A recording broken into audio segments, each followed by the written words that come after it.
네, 안녕하세요. 이은경입니다.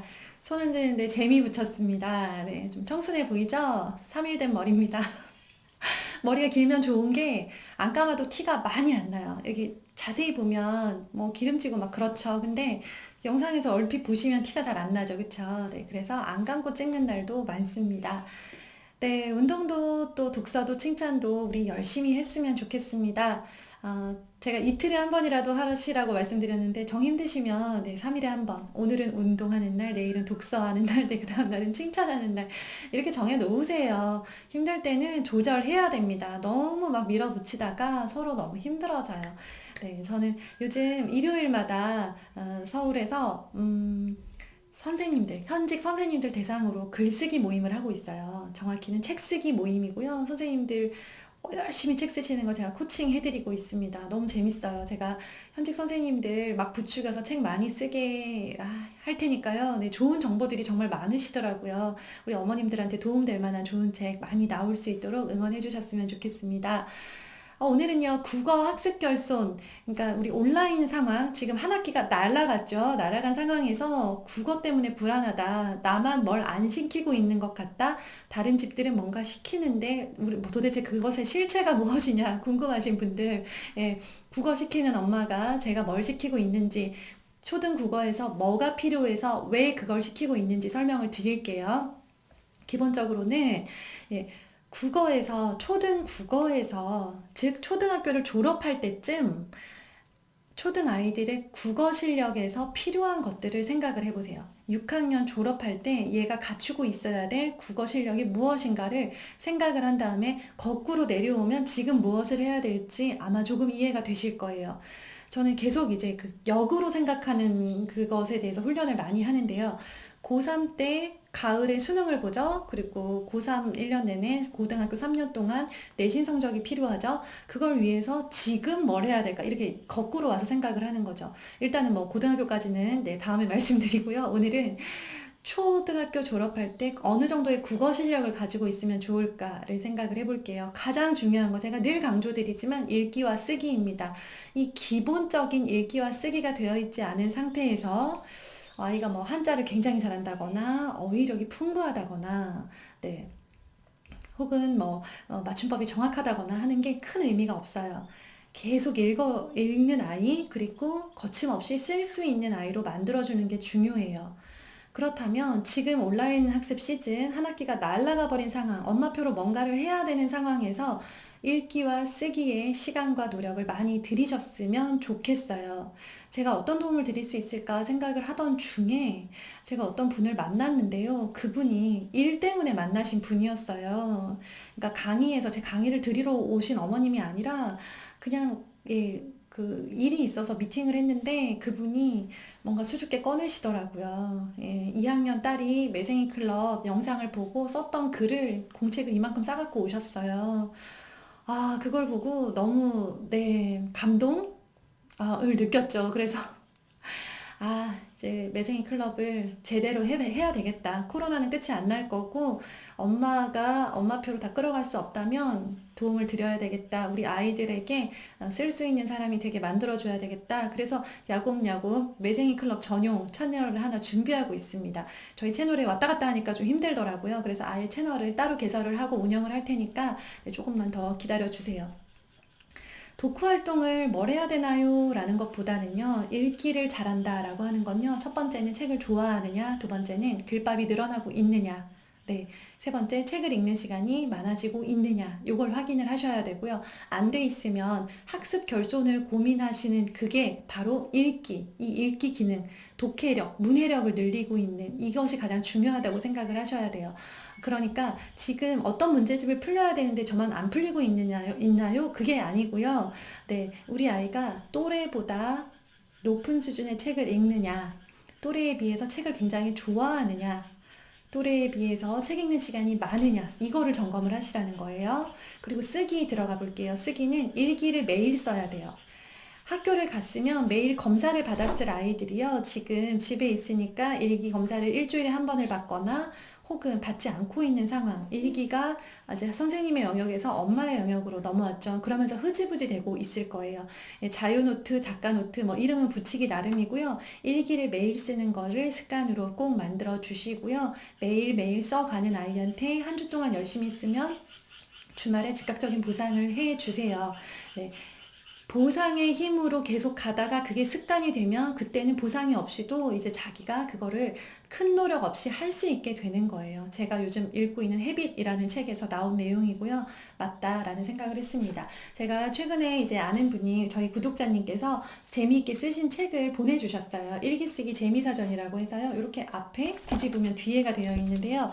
저는 이렇게 구체적으로 나온 책은 또 처음 봤어요. 날짜 쓰는 법, 날씨 쓰는 법, 네.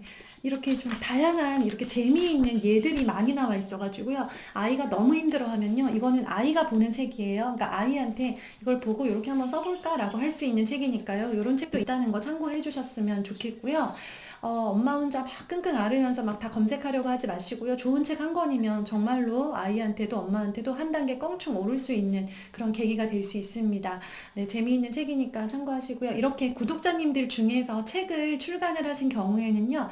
제가 이렇게 소개를 드리고 싶어요. 책을 알리는데 도움이 되고 싶어요. 그래서 저한테 개인적으로 연락을 주시면요. 제가 이렇게 소개를 드릴게요.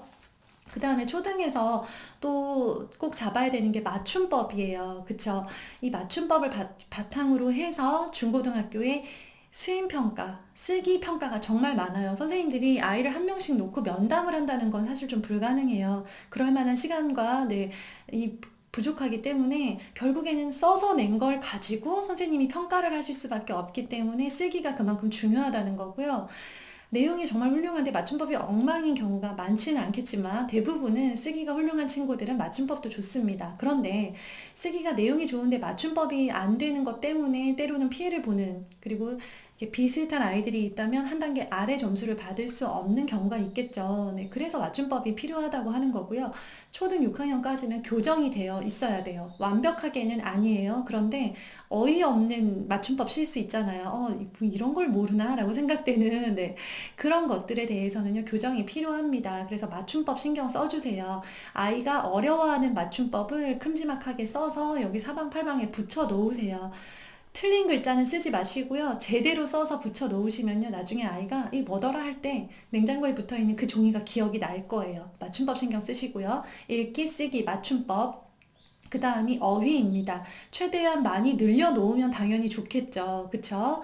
지금 아이들이 학교를 갔다면 3학년 때부터 국어사전 사용하는 방법, 찾는 법, 뭐 빨리 찾기, 그다음 국어사전 활용해서 글 쓰는 법, 사전에 대해서 되게 다양하게 배워야 됐을 시즌이에요. 학교에서는요, 그 국어사전 배우는 단원에서는 교실에 항상 사전을 쌓아놓고 있어요. 도서관에서 대여를 할 수 있거든요.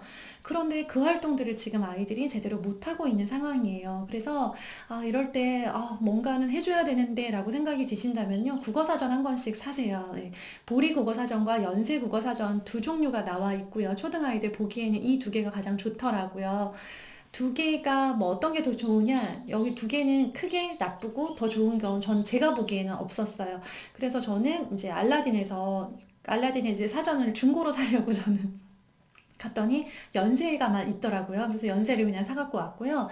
예전에는 보리를 본 적이 있었어요. 그래서 보리, 연세 둘 다 괜찮으니까 중고로 사셔도 되고, 네, 또 구입하셔도 아이들이 사전을 찾아보는 경험, 사전에서 내가 아는 단어를 확인하는 경험, 네, 사전 빨리 찾기 대회 이런 거 하시면 되게 재밌어요, 애들이랑. 네, 그래서 사전을 좀 항상 아이들 공부하는 근처에 이렇게 돌아다니게 해주시고요. 네, 어휘에 대해서는 부모님과의 대화를 많이 할수록 어휘가 늘어납니다. 그거는 확실해요. 부모님들이 아무 생각 없이 쓰고 있는 단어들 있잖아요. 이게 성인의 단어인 경우가 많아요. 우리 아이들이 가져야 될 어휘는 결국 성인 수준의 어휘잖아요. 그 말은 네, 성인들의 그런 많은 어휘들을 통해서 엄마의 입에서 나온 여러 가지 새로운 단어들을 통해서 새로운 단어에 노출되고 그걸 알아가는 거예요. 아이들이 아이들 수준의 EBS나 애니메이션만 보면요, 어휘에 한계가 있을 수밖에 없어요. 그런데 어른과의 대화, 어른들이 보고 있는 기사나 잡지 이런 것들을 나쁘지 않은 것들을 접하게 해주시면요, 거기에서 또 어휘를 건질 수 있기도 합니다. 그리고요, 초등에서 독서, 책을 처음에 좋아하게 될 때는 무조건 창작으로 접근을 하라고 말씀을 드려요. 이야기 책으로 시작을 하되, 언제까지 이야기책만 볼 수는 없어요. 결국 우리가 아이들이요, 풀어야 될 문제들은요, 또 이제 고3에서 또 내려오죠. 고3 가을에 풀어야 될 언어 영역의 문제는 문학 파트와 비문학 파트가 있습니다. 문학은 흔히 아는 우리가 알고 있는 문학 작품들에 관한 것들이고요. 꾸며낸 이야기, 비문학은 경제, 사회, 과학, 네, 여러 가지 전문적인 지식들이 들어있는 지문을 아이들이 그거를 읽고 바로 이해를 한 상태에서 문제를 풀어야 되는 거죠. 비문학도 슬슬 고학년이라면 노출을 해주시는 게 좋아요. 너무 낯설지 않게. 네, 그래서 창작으로 시작해서 책이라는 게 재미있다라고 느껴진 아이들이요, 이제 비문학을 접하면서는, 아, 이 글을 읽고 이 글에 그래서 뭐, 무슨 내용, 이게 무슨 내용이야, 뭘 말하는 거야, 라는 것을 그 글을 읽고 이해하고 찾아낼 수 있게 만들어야죠. 본격적인 훈련은 아직 안 해도 괜찮아요. 그런데 노출이 되게 중요해요. 노출만큼 저렴한 게 없어요. 저렴하면서도 큰 효과를 내는 게 없습니다. 가성비가 좋다고 하죠. 미리 조금 조금씩 노출을 해주잖아요. 그러면 어느 순간 막 큰 돈을 들여서 사교육을 해서 간신히 알았어야 될 것들이 아이들이 일상을 통해서 노출을 한 것으로 가능하거든요. 그래서 아이들이랑 TV를 같이 보거나 신문을 같이 읽거나 시사 잡지, 경제 잡지 같은 것들을 부모님이 보시면서, 또 부모님이 보면, 제가 그랬잖아요, 연예인이니까 따라하고 싶죠. 제가 매일경제 이걸 보고 있는데 큰아이가 와가지고 자꾸 궁금해 하더라고요. 그러면 이제, 아유, 뭐, 약간 아닌 척 하면서 슬그머니 놓고 일어나는 거죠. 그러면 걸려들죠? 궁금하죠, 그쵸? 그럼 거기 있는 기사들이 다 이해되지 않아요. 그 중에서 아이 수준에서 이해될 만한 기사들은 한두 개 될까요? 한두 개 기사라도 읽는 거죠. 읽으면서 어휘에도 노출되고 비문학이라는 영역을 이미 접하게 된 거예요. 그러면서 아이한테, 네, 비문학 영역을 노출해 주는 거죠. 그리고 뭐 어린이 동화 같은 그런 사이트에 들어가서 기사들을 읽어보는 경험. 네, 그리고 아이들이 접할 수 있는 최대한 많은 사회의 다양한 것들에 대해서 평소에 이야기를 나누고 그것에 대해서 아이가 자기의 생각을 이야기해 보는 것. 이런 것들이요. 그게 바탕이 되어 있어야 논술도 쓸 수 있고요. 토론도 잘 할 수 있고요. 아이들이 지금 학교에 갔다면 5학년 친구들이 국어 시간에 한참 친구들이랑 토론을 했어야 되는 시기예요. 토론 과목이 나오거든요. 그런데 그것도 못하고 있잖아요. 그쵸? 그냥 집에서 다 하셔야 돼요. 교과서에 나온 모든 것들을 다 해준다라고 생각을 하지 마시고요. 요거를 하면 좋은 상황이니까 내가 집에서 하나라도 해줘야 되겠다. 이렇게 생각을 하시고요. 제 친구가 그러더라고요. 너 유튜브 보면은 뭐 이것도 하시고요, 저것도 하시고요. 나 너무 힘들어. 나 그래서 안 보잖아. 막 그러더라고요. 너무 편한 친구라서 편하게 말을 해요. 고등학교 친구라서. 나 그래서 너 유튜브 보고 있으면 마음 너무 무거워. 나 그래서 요새 안 봐. 막 그래요. 네. 제가 말씀드리는 건요, 제가 완벽하게 하고 있다거나 누군가가 완벽하게 이것을 하고 있다는 얘기가 아니에요. 이런 것들이 있는데요. 이 중에서 중요한 거, 읽기 쓰기 먼저 잡고, 그 다음에 내가 실제로 할 수 있는 거는 하나라도 하시라는 거예요. 아이가 자꾸 같이 먹어요 할 때를 갓이라고 틀리게 써요. 같이라고 틀리게 써요. 그러면 제대로 써서 포스트잇으로 붙여놓는 거 하실 수 있죠. 중고서점이나 예스24 들어가서 아이 국어사전 하나 구입하는 거 하실 수 있죠. 그죠? 저녁에 내 아이랑 8시 뉴스 뭐 한 꼭지라도 보는 거 보실 수 있잖아요. 그쵸? 그리고 아이가 일기를 매일 쓸 수 있도록 아이가 좋아하는 상품을 줘서 아이 마음을 구슬리는 거 하실 수 있잖아요. 그쵸? 그렇게만 하세요. 네. 더 잘하려고 완벽하게 하려고는 하지 마시고, 지금 이렇게 말씀드렸지만 저도 뭐 여기에서 몇 가지밖에 못하고 있습니다. 그래도 괜찮아요. 우리가 이만큼 노력하고 있으니까요. 네, 아이들 큰 문제 없이 잘 클 겁니다. 우리 엄마 마음이 좀 뿌듯하고, 네, 묵직함을 덜어드리기 위한 국어 학습 결손, 네, 에 대한 대책을 말씀드렸습니다. 감사합니다. 좋은 하루 되세요.